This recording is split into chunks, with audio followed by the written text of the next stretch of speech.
झारखंड से भारतीय जनता पार्टी के विधायक नारायण दास इन दिनों सुकमा जिले में प्रवास पर हैं। सुकमा के बाद दूसरे दिन तोंगपाल मंडल में कार्यकर्ताओं की बैठक लेने पहुंचे, जहां उनका भव्य स्वागत किया गया। इस दौरान उन्होंने छत्तीसगढ़ की भूपेश सरकार पर भी कई आरोप लगाए।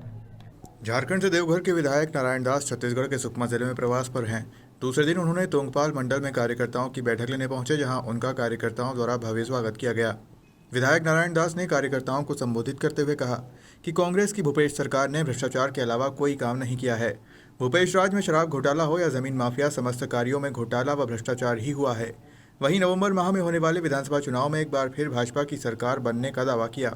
उन्होंने छत्तीसगढ़ के सबसे सुदूर कोंटा विधानसभा में मुझे लगाया है और विधायक प्रवास के दौरान कल से मैं यहाँ हूँ और यहाँ पार्टी के कार्यकर्ताओं से हमेशा मिलने का काम हो रहा है और पार्टी के शीर्ष नेताओं के द्वारा जो टास्क दिया गया है, एक एक कार्यकर्ता उसको सफलीभूत कराने के प्रयास में जुड़े हुए हैं और कोंटा विधानसभा आके यहाँ के कार्यकर्ताओं के अंदर जो तेज है, जो संघर्ष है और जो पार्टी के प्रति समर्पण है, और कई बार हम जीत के करीब भी आए हैं, यानी कि हार के भी जीते हैं।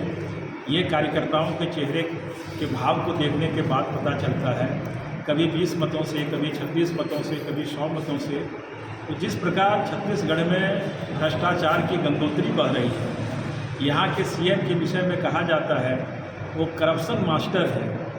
और जिस सोच के साथ अटल बिहारी वाजपेयी ने छत्तीसगढ़ का निर्माण किया था, यहाँ की शिक्षा में बेहतर गुणात्मक सुधार हो, लोगों को रोज़गार मिले, बेरोजगारों की चिंता हो, किसानों के लिए काम हो, जनता के लिए काम हो, कहीं वो दिखता नहीं है। जब अपनी सरकार थी, काम बोलता था, विकास दिखता था और छत्तीसगढ़ राष्ट्रीय फलक पर विकास का एक नया आयाम गढ़ने का काम किया था।